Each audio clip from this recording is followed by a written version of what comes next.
Hello everyone. Easy physics by N K channel पर आप सबका एक बार फिर स्वागत है।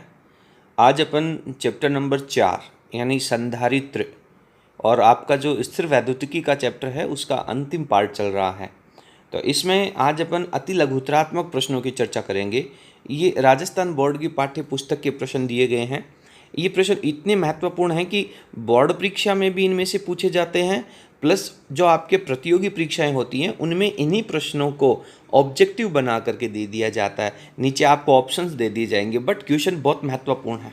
ठीक है, चलिए आज अपन इनके बारे में डिस्कशन करते हैं। बहुत थोड़ा सा समय लगेगा और आप थोड़े से समय के अंदर इन सभी प्रश्नों को बहुत अच्छे तरीके से तैयार कर पाएंगे।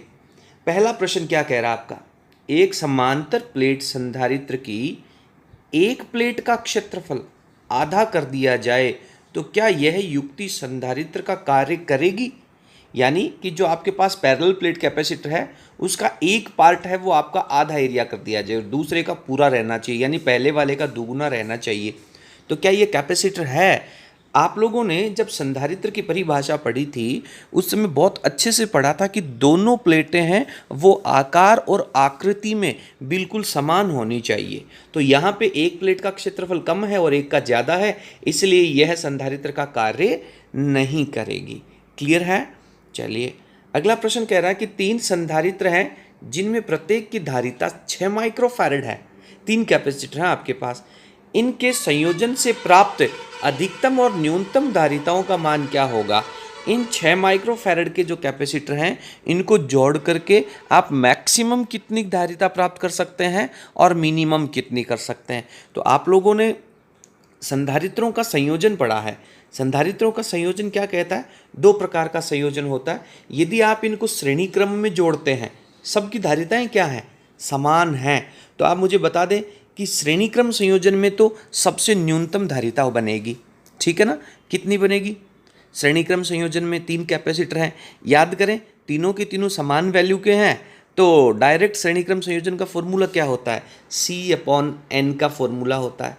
तो इसकी धारिता 6 है, बट्टा में कितने कैपेसिटर, 3 कैपेसिटर लगाने, तो 6 में 3 का भाग लगाएंगे तो आपके पास जो मिनिमम वैल्यू आएगी वो कितनी आ जाएगी, 2 माइक्रोफैरड की आ जाएगी। क्लियर है भैया। अगला देखिए मैक्सिमम कितनी हो जाएगी। ये 6 कैपेसिटर इनको आप किस क्रम में जोड़ दें, इन तीनों को समांतर क्रम में जोड़ दें। ठीक है, और समांतर क्रम में जोड़ने से क्या होगा, परिणामी धारिता समांतर क्रम में क्या होती है, जब सभी कैपेसिटर समान वैल्यू के हों। याद करो, देखें NC यानी संधारित्रों की संख्या को प्रत्येक कैपेसिटर की धारिता से मल्टीप्लाई कर देना चाहिए, तो 3 से गुणा कर दो इसको, तो ये हो जाएगा आपके पास 18 माइक्रोफैरड। ठीक है, तो अधिकतम जो वैल्यू है वो आपके पास 18 माइक्रोफैरड और न्यूनतम जो वैल्यू है वो आपके पास 2 माइक्रोफैरड हो जाएगी। कोई डाउट है क्या इसमें। चलिए नेक्स्ट प्रश्न पे चलते हैं। अगला प्रश्न कह रहा है कि किसी चालक की धारिता का मान कौन कौन से कारकों के ऊपर निर्भर करता है। आपने कैपेसिटर की धारिता का जो वीडियो है, किसी चालक की धारिता का जो वीडियो है, उनमें इन दोनों बातों को बहुत अच्छे तरीके से पढ़ा है। चालक की जो धारिता होती है उसका जो मान है वो एक तो उसके आकार पे निर्भर करता है। ठीक है, आकार उसका बड़ा है या छोटा है। दूसरा, उस चालक पदार्थ के चारों तरफ का जो माध्यम है, चारों तरफ कौन सा माध्यम है, निर्वात है या कुछ और है, उस माध्यम के ऊपर निर्भर करता है। ठीक है, और तीसरा बात है वो उस चालक पदार्थ के पास में कोई दूसरा चालक पदार्थ तो उपस्थित है या नहीं है। माध्यम नहीं है, माध्यम तो मान लीजिए निर्वात है इसके चारों तरफ, पर यदि इसके पास में कोई दूसरा चालक भी है तो भी उसकी वजह से इसकी धारिता है वो प्रभावित हो जाती है। किस तरीके से हो जाती है, तो चालक पदार्थ की धारिता के वीडियो में जाकर के आप इस बात को बहुत अच्छे से समझ सकते हैं। ठीक है, तो किसी भी चालक पदार्थ की धारिता है वो मुख्य रूप से 3 बातों पे, आकार के ऊपर, माध्यम के ऊपर और उस पदार्थ के चारों तरफ उपस्थित चालकों की उपस्थिति के ऊपर निर्भर करता है। ठीक है भैया। चलिए अगला प्रश्न नंबर 4 आपसे कह रहा है कि पृथ्वी को गोलीय चालक मान लिया जाए। यदि पृथ्वी है उसको गोलीय चालक मान लिया जाए तो पृथ्वी की धारिता कितनी होगी। आपने पहला जो प्रश्न है इस चैप्टर का एग्जाम्पल वो इसमें इसी बात को कह रहा है। उसमें पृथ्वी है वो गोलाकार चालक है और गोलीय चालक की धारिता का फॉर्मूला होता है 4 pi epsilon naught R. R is the radius, पृथ्वी की त्रिज्या, और पृथ्वी की त्रिज्या 6400 किलोमीटर होती है। 4 पाई एप्सिलॉन नॉट 1/k होता है। इन सब की जब अपन वैल्यू रखेंगे तो फॉर्मूले में, आपने एग्जाम्पल सॉल्व किया है, मेरे हिसाब से काफ़ी बच्चों को इसका आंसर याद भी होगा, क्योंकि पृथ्वी की जो धारिता है वो कितनी होती है वो पहले एग्जाम्पल में आप लोगों ने सॉल्व करी है। तो पृथ्वी की धारिता कितनी होती है बताएं, देखें कितनी लिखें, 711 माइक्रोफैरड, 711 माइक्रोफैरड होती है पृथ्वी की धारिता। Okay, next question. आवेशित समांतर प्लेट संधारित्र की प्लेटों के मध्य, समांतर प्लेट संधारित्र की प्लेटों के मध्य परिणामी विद्युत क्षेत्र कितना है। यहाँ पे इलेक्ट्रिक फील्ड कितना है, इस पे पॉजिटिव चार्ज है, इस पे नेगेटिव चार्ज है, जबकि प्लेट पर पृष्ठ आवेश घनत्व सिग्मा है, इसके ऊपर प्लस सिग्मा है, इसके ऊपर माइनस सिग्मा है, इसके बीच में विद्युत क्षेत्र कितना होगा। देखिए, जब आप लोगों ने समांतर प्लेट संधारित्र का सिद्धांत वीडियो पढ़ा है उसमें आपने बात पढ़ी है कि इस चालक प्लेट के ऊपर जो आवेश है वो केवल इसके अंदर की तरफ रहेगा, और केवल अंदर की तरफ होने से इसकी वजह से यहाँ पर विद्युत क्षेत्र प्लस आवेश के कारण बाहर की तरफ होगा कितना, σ/2 एप्सिलॉन नॉट। और इसी प्रकार से सामने वाली प्लेट के ऊपर जब नेगेटिव चार्ज होगा तो उसकी वजह से खुद की तरफ जो इलेक्ट्रिक फील्ड है वो भी आपका σ/2 एप्सिलॉन नॉट होगा। दोनों प्लेटों के कारण विद्युत क्षेत्र की दिशा समान है, एक ही दिशा में है, इसलिए दोनों इलेक्ट्रिक फील्ड जुड़ जाएंगे।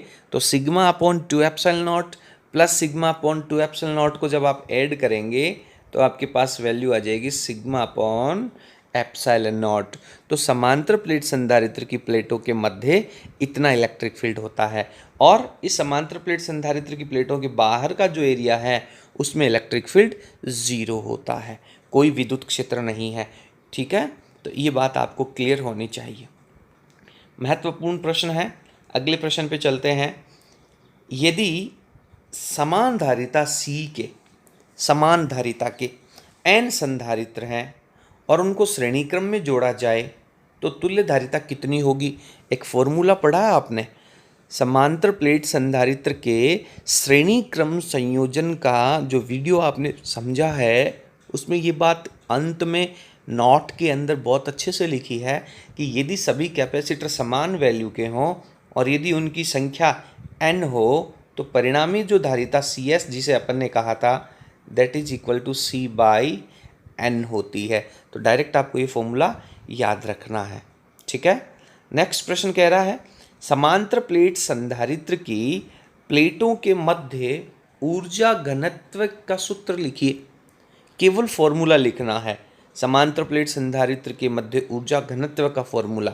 तो कितना होगा, याद है क्या आपको, यही वो टॉपिक है जो आपने किसी चालक पदार्थ के अंदर पढ़ा था, विद्युत क्षेत्र के अंदर ऊर्जा घनत्व पढ़ा था, σ/2 एप्सिलॉन नॉट इसका आंसर होगा।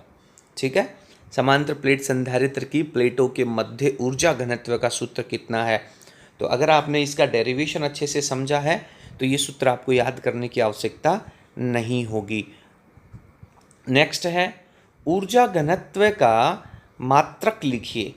ऊर्जा घनत्व का मात्रक क्या होगा बताएं, देखें।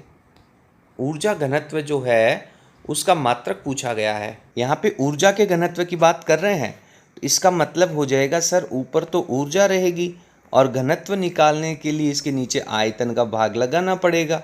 सिंपल ही तो है। ऊर्जा का मात्रक क्या होगा सर, जूल। आयतन का मात्रक क्या होगा सर, मीटर क्यूब। बिल्कुल, तो ऊर्जा घनत्व का जो मात्रक है वो आपका जूल/मीटर क्यूब बन जाएगा।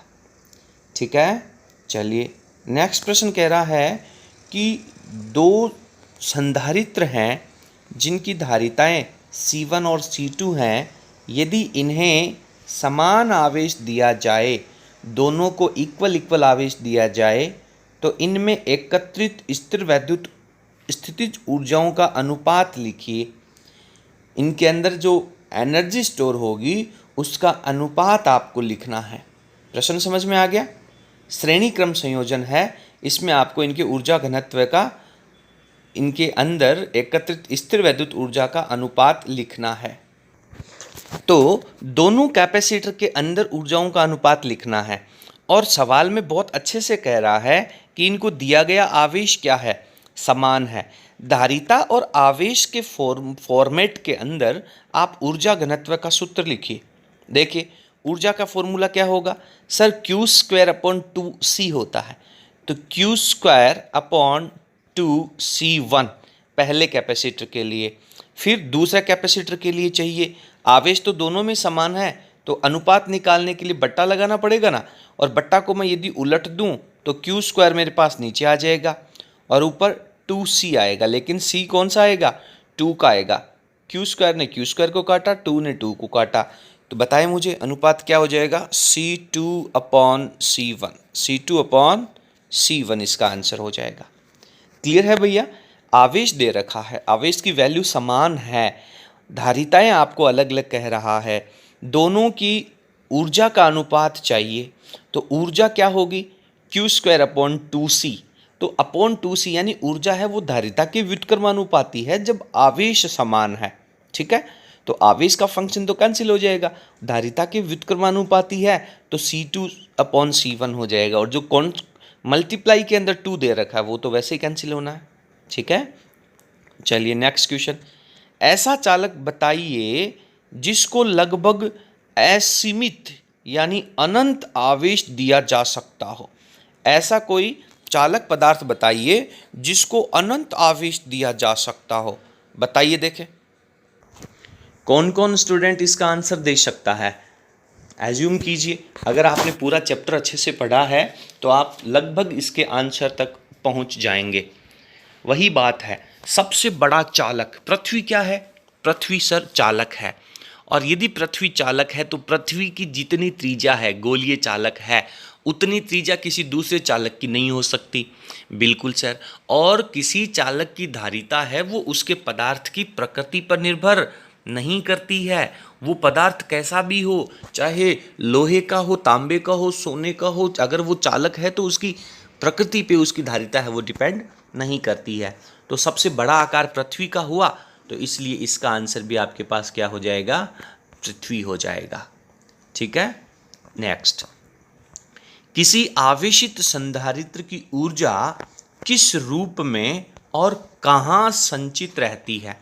यह आपके पास कैपेसिटर है, इस पे पॉजिटिव चार्ज है, इस पे नेगेटिव चार्ज है, इलेक्ट्रिक फील्ड जनरेट होगा प्लस से माइनस की तरफ, यही आपके स्थिर वैद्युत ऊर्जा है। तो इसकी जो ऊर्जा है वो विद्युत स्थितिज ऊर्जा के रूप में संचित होती है। दो प्रश्न है इसमें, किस रूप में, तो विद्युत स्थितिज ऊर्जा, क्या आंसर लिखेंगे आप इसका, विद्युत स्थितिज ऊर्जा के रूप में। और कहाँ संचित रहती है, प्लेटों के मध्य भाग में, क्योंकि प्लेटों के बाहर इलेक्ट्रिक फील्ड तो जीरो होता है, यहाँ तो कोई इलेक्ट्रिक फील्ड है ही नहीं, तो विद्युत स्थितिज ऊर्जा के रूप में और प्लेटों के बीच में संचित होती है। बहुत इंपॉर्टेंट प्रश्न है, कई प्रतियोगी परीक्षाओं में पूछा गया है। अगला प्रश्न नंबर 12 आपसे कह रहा है, किसी आवेशित संधारित्र पर नेट विद्युत आवेश कितना होता है। देखिए आपने बात करी है कैपेसिटर के आवेश की, जब तक आपसे ये पूछा जाए कि कैपेसिटर का आवेश कितना है तो आप केवल उसकी एक प्लेट का आवेश बताएंगे, चाहे पॉजिटिव वाला बता दें या नेगेटिव वाला, चिन्ह नहीं बताना है, केवल संख्यात्मक मान बताना है आवेश की बात करें तो। और अगर आपसे कहे कि कुल आवेश कितना है तो नेट आवेश की स्थिति के अंदर आपको टोटल चार्ज बताना है, और टोटल चार्ज कितना होगा, अभी आपने बात करी इसके ऊपर प्लस क्यू है, इस पे माइनस क्यू है, तो कैपेसिटर का जब कभी भी नेट चार्ज पूछा जाएगा दैट इज इक्वल्स टू क्या रहेगा, जीरो रहेगा। क्लियर है भैया, आगे चलते हैं। किसी समांतर प्लेट संधारित्र की प्लेटों के संपूर्ण स्थान पर, ध्यान देना, कोई पैरेलल प्लेट कैपेसिटर है, उसमें पूरे स्थान पर परावैद्युत पदार्थ भरने से धारिता 5 गुनी हो जाती है। परावैद्युत का परावैद्युतांक कितना है। यदि निर्वात अगर होता तो उसकी धारिता C होती, यदि कोई परावैद्युत भर दिया जाए तो वो 5 गुनी हो जाएगी, तो उसका परावैद्युतांक कितना है। सिंपल आपने बात करी है, पहले चैप्टर में आपने स्थिर वैद्युत बल पढ़ा, निर्वात में जितना बल होगा अगर परावैद्युत पदार्थ भर दोगे आवेशों के बीच में तो जितना परावैद्युतांक होगा उसका भाग लग जाएगा, यानी परिणामी बल कम हो जाएगा। उसके बाद में आपने विद्युत क्षेत्र की तीव्रता पढ़ी। निर्वात में तीव्रता अधिकतम होती है, परावैद्युत पदार्थ भरने पर उसके परावैद्युतांक का भाग लगा दिया जाता है और वो कम हो जाती है। उसके बाद में आपने विद्युत विभव पढ़ा। सिमिलरली उसमें भी आपको परावैद्युतांक का भाग लगाना होता है। लेकिन चैप्टर नंबर 4 में जब आप धारिता पढ़ते हैं तो आपने बहुत अच्छे से पढ़ा है कि निर्वात की जितनी धारिता होगी, यदि कैपेसिटर की प्लेटों के बीच पूर्ण रूप से कोई परावैद्युत पदार्थ भर दिया जाए तो केवल आपको उसके परावैद्युतांक से मल्टीप्लाई करना है। और यहाँ पे कितना गुना बता रहा है? 5 गुना। तो डेफिनेटली ये जो 5 है वो क्या होगा? इसका परावैद्युतांक होगा। बात समझ में आ रही है? चलिए अगला प्रश्न है, प्रश्न नंबर 14। क्या कह रहा है आपसे, देखते हैं। संधारित्र का मूल उपयोग क्या है? संधारित्र है, इसका उपयोग क्या है? देखिए मैंने पहले ही जब इस चैप्टर को शुरू किया था तो पहली क्लास में मैंने आपसे बताया था कि कैपेसिटर है वो एक एनर्जी स्टोरेज करने वाला डिवाइस है, ऊर्जा को इकट्ठा करने वाला डिवाइस है। लाइक बैटरी है वो भी ऊर्जा को स्टोर करके रखती है, पर दोनों में फ़र्क ये है कि बैटरी है वो ऊर्जा को धीरे धीरे लिमिटेड वैल्यू के रूप में आपको देती है, और कैपेसिटर है वो सडनली अचानक से आपको पूरी की पूरी एनर्जी दे देता है। बात समझ में आ रही है? तो इसका मूल उपयोग है वो विद्युत आवेश या फिर आप कह सकते हैं विद्युत ऊर्जा को संचित करने में, स्टोर करने में काम में लिया जाता है। आवेश स्टोर कह दो या ऊर्जा को स्टोर करना कह दो, ठीक है। चलिए प्रश्न नंबर 15 क्या कह रहा है? एक समांतर प्लेट संधारित्र की प्लेटों के मध्य की दूरी d है। d दूरी है कैपेसिटर की प्लेटों के बीच में, ये वाली दूरी d है, ठीक। यदि d/2 मोटाई की कोई धात्विक प्लेट रख दी जाए, धातु की प्लेट रख दी जाए, क्या रख दी जाए? धातु की प्लेट, वो भी इसकी आधी मोटाई की, तो धारिता के ऊपर क्या प्रभाव पड़ेगा?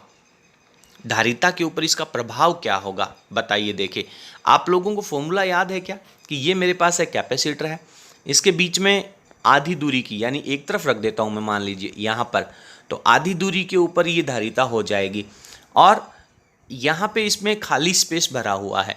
एक बात आप मेरी बहुत क्लियर कर लें, सिंपल मैं आपको ट्रिक बता रहा हूँ इस प्रश्न की। अब आप यहाँ पे उस फॉर्मूले में नहीं जाएंगे। कौन से फॉर्मूले में? कि संधारित्र की प्लेटों के बीच में कोई परावैद्युत प्लेट रखी हुई हो जिसकी मोटाई T1 T2 हो, फिर आप वो फॉर्मूला रखेंगे ना। यदि प्लेट चालक है तो जितनी मोटाई की प्लेट है वो आप कैपेसिटर के प्लेटों के बीच रखेंगे तो आप सीधा ये समझ लीजिए कि उतनी दूरी कैपेसिटर की प्लेटों के बीच से कम हो गई। बात समझ में आ रही है?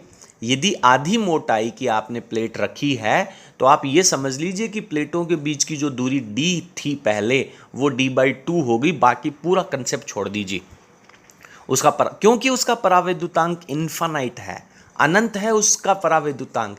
इसलिए आप सिंपल ये समझ लीजिए, यानी ये प्रश्न आपसे ये भी पूछ सकता था कि यदि कैपेसिटर की प्लेटों के बीच की दूरी को आधा कर दिया जाए तो धारिता कितनी होगी? तो C = फॉर्मूला क्या होता है सर? ε0 A/d होता है, और बट्टा दूरी है वो आधी कर रहे हो तो बट्टा का 2 कहाँ जाएगा? ऊपर जाएगा, तो धारिता क्या हो जाएगी? दुगनी हो जाएगी। तो सिंपल आपको यदि ये कहता है कि 1/4 मोटाई की कोई चालक प्लेट, 1/8 मोटाई की चालक प्लेट, मेरी बात समझ में आ रही है? 2/3 मोटाई की कोई चालक प्लेट रख दी जाती है, तो जितनी मोटाई की चालक प्लेट रखी जाती है उसको उल्टा कर दीजिए। जैसे अभी लिखा है 1/2 मोटाई की, आधी मोटाई की ना, तो इसको 2/1 से गुणा कर दीजिए। 2/3 मोटाई की तो इसको 3/2 धारिता हो जाएगी। पर प्लेट चालक होनी चाहिए, उसका परावैद्युतांक आपको दिया हुआ नहीं होना चाहिए, उसका परावैद्युतांक अनंत होना चाहिए। बहुत महत्वपूर्ण प्रश्न है, this is very important question.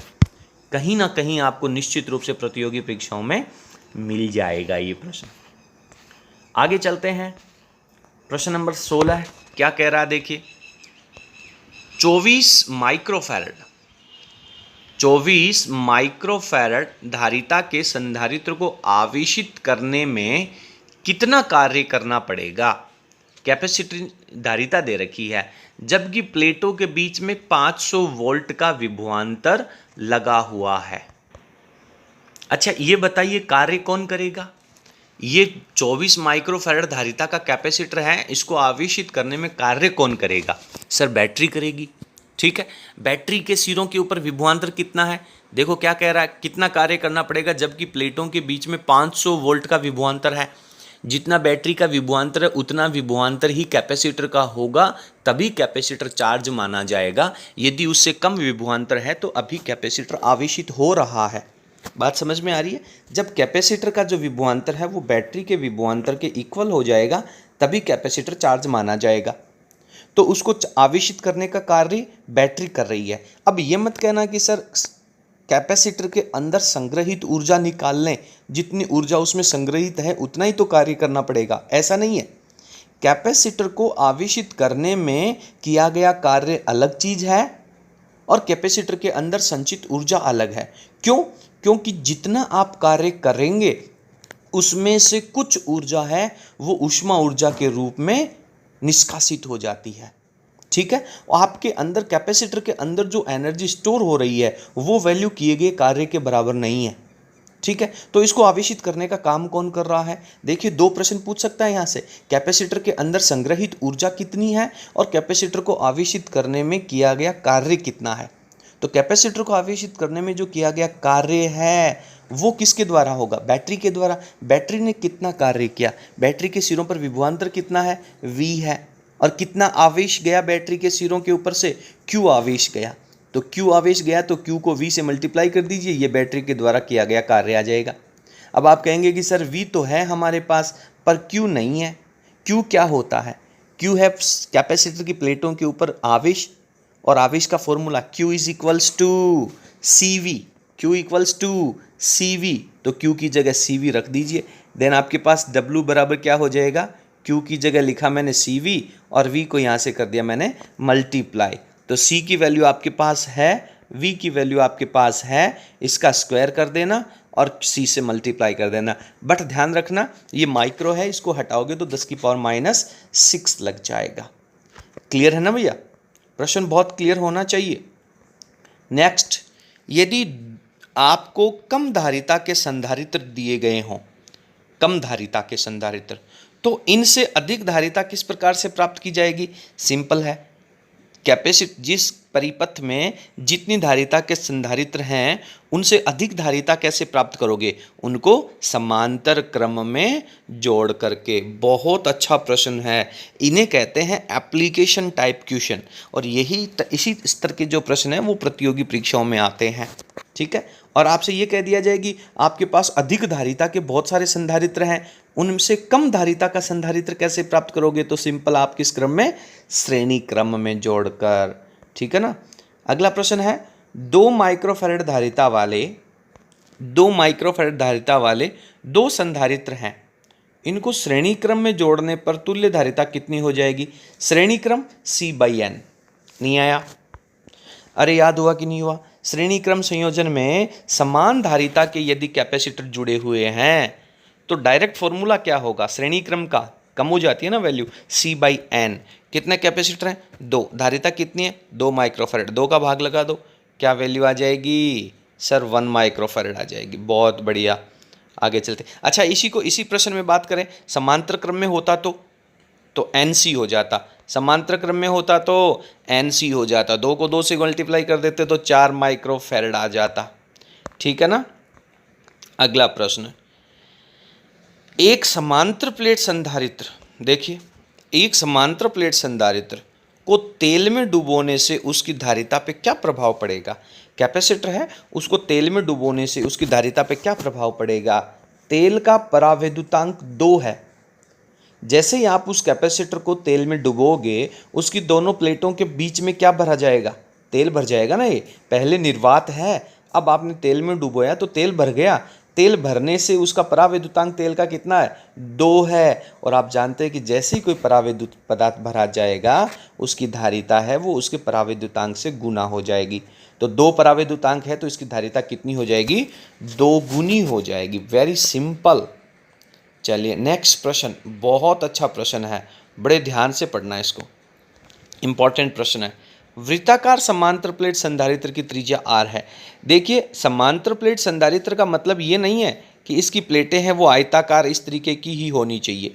ये प्लेटें हैं वो एक दूसरे के साथ में वृत्ताकार भी हो सकती है, इस तरीके से भी ये जुड़ी हुई हो सकती हैं। तो वृत्ताकार प्लेटों का कोई समांतर प्लेट संधारित्र बना हुआ है और इसकी त्रिज्या कितनी दे रखी है, r दे रखी है। तो एक प्लेट का एरिया कितना हो गया? सर एरिया चाहिएगा ना तुम्हें? अरे भाई सीधी सी बात है, समांतर प्लेट संधारित्र की बात कर रहा है तो आपके दिमाग में डायरेक्ट इसकी धारिता C is equals to epsilon naught area upon दूरी, बीच की दूरी आना चाहिए ना, epsilon naught A upon D। क्योंकि ये सारी बातें अलग अलग थोड़ी पूछी जाएंगी, आपका दिमाग एक साथ क्लिक करेगा। अब एरिया कहाँ से लेके आऊँ? वृत्ताकार प्लेटें हैं तो एरिया पाई r स्क्वायर लगा देंगे, ठीक है ना। प्लेटों के मध्य हवा भरी हुई है, ठीक है, निर्वात है। यदि संधारित्र की धारिता r त्रिज्या के गोले की धारिता के बराबर है, ये केवल गोला है, ये कैपेसिटर नहीं है जिसकी धारिता कितनी है, r है। प्लेटों के मध्य की दूरी बताइए, यानी एक तरफ वृत्ताकार प्लेट की संधारित्र की धारिता है, एक तरफ r त्रिज्या के गोले की धारिता है, दोनों बराबर हैं तो वैल्यू सॉल्व कर लीजिए। तो ये हो गया मेरे पास समांतर प्लेट संधारित्र की धारिता लिखता हूँ मैं एप्सिलॉन नॉट, एरिया लिखता हूँ मैं पाई r का स्क्वायर, त्रिज्या है ना, बट्टा में इसकी दूरी आप d मान लीजिए। यही तो कैलकुलेट करनी है। प्रश्न क्या कह रहा है, मध्य की दूरी ज्ञात कीजिए और इसकी वैल्यू है किसके बराबर, r त्रिज्या के गोले की धारिता के बराबर। ये कितनी होती है sir, 4 pi epsilon not capital R होती है। पाई से पाई गया, एप्सिलॉन नॉट से एप्सिलॉन नॉट गया। चाहिए क्या आपको, d की वैल्यू चाहिए, तो d को इधर ले जाओ और ये 4r को नीचे ले आओ, तो r square upon 4r this is equals to d। तो ये आपका आंसर हो जाएगा यहाँ पर, r square upon 4r equals to d। Simple है ना। समांतर प्लेट संधारित्र की धारिता गोलीय चालक की धारिता के बराबर है। समांतर प्लेट संधारित्र की जो प्लेटें हैं वो वृत्ताकार हैं, इसलिए एरिया पाई r स्क्वायर आ जाएगा। सिंपल आप फॉर्मूले में रख देंगे और सॉल्व कर लेंगे। तो इस तरीके से आज अपने ये कुछ 20 इम्पोर्टेंट प्रश्नों की चर्चा करी है। तो ये सब आपको पढ़ने हैं, लेकिन ये प्रश्न डायरेक्ट आप याद नहीं कर पाएंगे, रट नहीं पाएंगे। इसके लिए आपको पहले इस चैप्टर के जितने भी वीडियोज़ हैं उन सब में जा कर के एक एक टॉपिक को आपको क्लियर करना होगा, ठीक है। चलिए, तो आज अपने ये कुछ शॉर्ट आंसर प्रश्न पढ़े हैं। अगले वीडियो के अंदर अपन महत्वपूर्ण 50 ऑब्जेक्टिव प्रश्नों की चर्चा करेंगे। 50 महत्वपूर्ण ऑब्जेक्टिव प्रश्न जो प्रीवियस बोर्ड एग्ज़ाम में, कंपटीशन एग्ज़ाम में, बहुत सारी प्रतियोगी परीक्षाओं में पूछे गए हैं, तो उनकी अपन चर्चा करेंगे। तो पर उन प्रश्नों को सॉल्व करने से पहले आप लोग, अनुरोध है मेरा कि आप पहले इस चैप्टर के जो वीडियो हैं, टॉपिक्स हैं, उनको अच्छे से क्लियर करें, क्योंकि तभी आपको वो प्रश्न है वो समझ में आएंगे। अन्यथा आपको उनमें प्रॉब्लम रहेगी, प्रश्नों को आपको याद करना पड़ेगा, ठीक है। तो अगर आपको हमारा वीडियो पसंद आया हो तो प्लीज़ आप इसे लाइक कीजिए, अपने फ्रेंड्स के साथ शेयर कीजिए। बहुत बहुत धन्यवाद।